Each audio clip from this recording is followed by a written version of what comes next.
Thank you for coming here. I will try to be within my time limit of exposing this crime against humanity by the Iranian regime that happened in the summer of 1988. In late July 1988, the Islamic Republic's founder, Khomeini, handed down a fatwa ordering the massacre of political prisoners. The fatwa instructions were very simple. Any political prisoner remaining loyal to the PMOI or People's Mujahideen Organization was condemned to executions. Death commissions were formed in more than 70 cities across the country. The death commission constituted of 4 individuals, including a representative from the intelligence ministry. In the space of a few months, some 30,000 political prisoners who were serving their prison sentences, as young as 14 to 15 years old, and even pregnant women were put to death. In early August 2016, an audio file of Khomeini's former heir, Ayatollah Hossein Ali Montazeri, protesting to members, talking to the members of the Death Commission in Tehran, brought to light new dimensions of this massacre and shocked the Iranian society. For nearly 3 decades, Tehran had denied and tried to keep this massacre a secret. This has been changed. In order to keep the dimensions of this crime a secret and prevent a social reaction, even the bodies of the victims were not handed over to their families, and they were instead buried in mass graves across the country. Some former officials of the regime have admitted that more than 30,000 political prisoners were put to death during the massacre.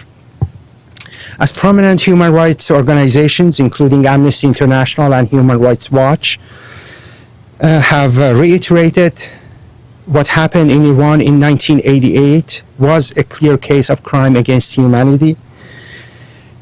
Passage of time will not affect the crime against humanity, and an inquiry is needed.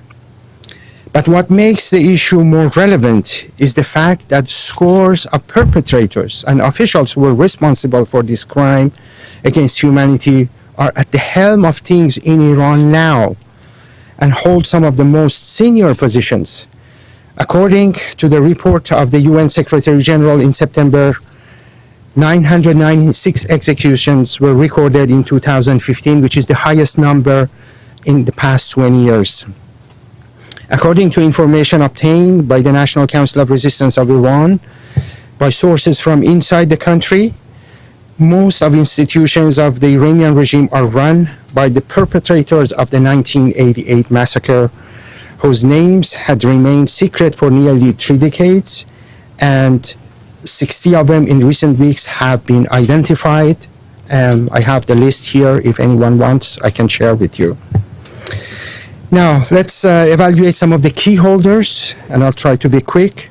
The Supreme Leader Ali Khamenei was at the time president and a key decision maker.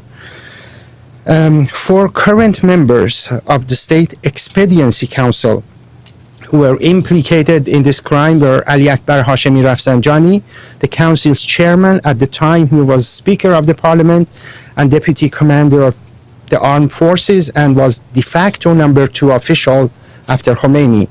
Ali Fallahian, who at the time was Deputy Minister of Intelligence and then became Minister of Intelligence, and Ghulam Hossein Mohsen Ejei was Judiciary's representative in the Intelligence Ministry. Majid Ansari was the head of the prisons at the time. So these are all now in the Expediency Council. 6 members of the Assembly of Experts were among the perpetrators of this crime, including Ibrahim Raisi, who was a member of this commission in Tehran. The judiciary is almost entirely infested with officials responsible for the massacre. Mustafa Pur Mohammadi, the current Justice Minister in Hassan Rouhani's cabinet, was the primary intelligence ministry official who was involved in the 1988 massacre. On August 28, he publicly boasted about his role in the massacre and called it God's order, and he was proud to carry the God's order. In addition to Justice Minister, National Council of Resistance of Iran has thus far identified 12 of the highest-ranking judiciary officials, including Hossein Ali Nayeri, the head of the Supreme Disciplinary Committee Court for the Judges, and he was judiciary representative at the time. The mass graves, the victims of were buried actually in all over the country in 70 locations. The National Council of Resistance of Iran has recently identified 12 mass graves. 8 of them are for the first time that are disclosed here. The existence and location of a number of these mass graves have been previously exposed, but one of the most famous and perhaps the largest one is the mass grave in the southern Tehran in a place called Khavaran.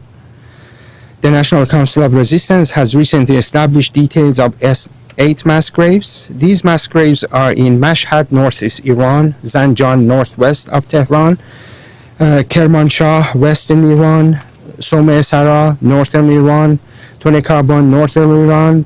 2 new mass graves were found there, Dezful in southwest of Iran, and Bandar Gas.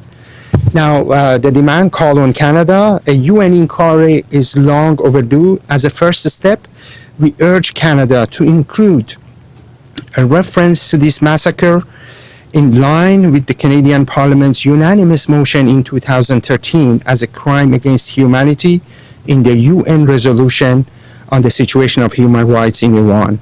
This will help to put an end to impunity by the Iranian regime's officials.